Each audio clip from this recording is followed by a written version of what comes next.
«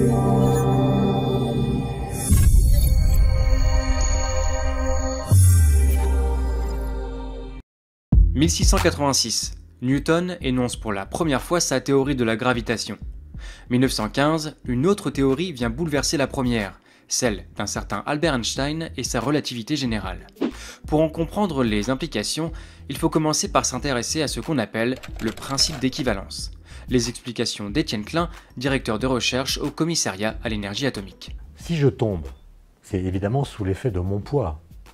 Mais alors que je tombe, tout se passe comme si mon poids était annulé. Pourquoi? Parce que les objets qui tombent avec moi, par exemple mon chapeau, mon parapluie, mon portefeuille, ma canne, tous ces objets tombent comme moi, à la même vitesse que moi, de sorte que par rapport à moi, ils apparaissent comme étant en apesanteur.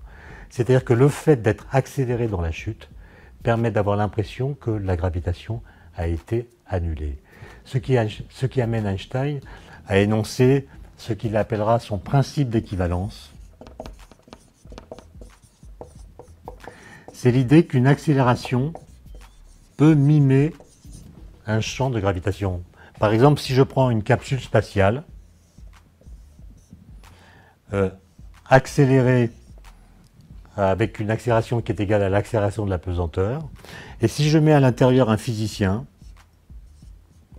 et si cette capsule est en dehors de tout champ de gravitation, et bien lorsque ce physicien laissera tomber des objets, par exemple des boules de pétanque ou des balles de tennis, il les verra suivre exactement les mêmes trajectoires que si la capsule était dans le champ de la gravité terrestre et immobile dans ce champ, c'est-à-dire s'il n'y avait pas d'accélération. Autrement dit, qu'on soit dans un champ de pesanteur ou qu'on soit dans un référentiel accéléré, les comportements des objets sont les mêmes. De ce principe d'équivalence découle la théorie de la relativité générale d'Einstein, dont l'équation principale est la suivante.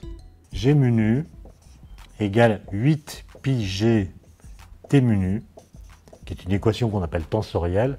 Je n'ai pas le temps de la détailler, je vais simplement dire qu'on peut la lire dans les deux sens. Dans ce sens-ci, de la gauche vers la droite, il faut comprendre que la gravitation, en fait, n'est plus une force qui s'exerce depuis un objet vers un autre, c'est une déformation de la structure même de l'espace-temps.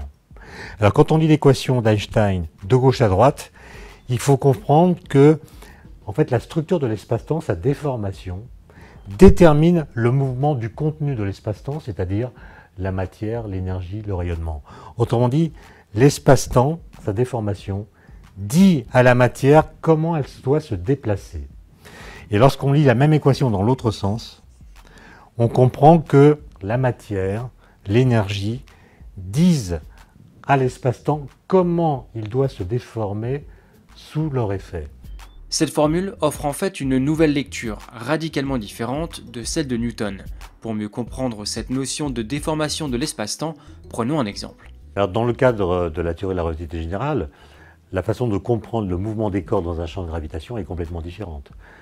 Dans le cadre newtonien, on a le Soleil qui crée un champ de gravitation dans son voisinage et la Terre subit donc une force qui lui donne le mouvement que nous lui connaissons, c'est-à-dire une trajectoire elliptique. Dans le cadre de la relativité générale, il n'y a plus de force de gravitation.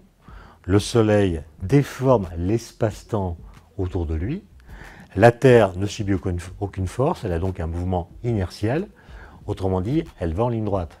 Sauf que l'espace-temps étant déformé, les lignes droites, en fait, sont des lignes courbes. Et la trajectoire de la Terre devient une courbe autour du Soleil.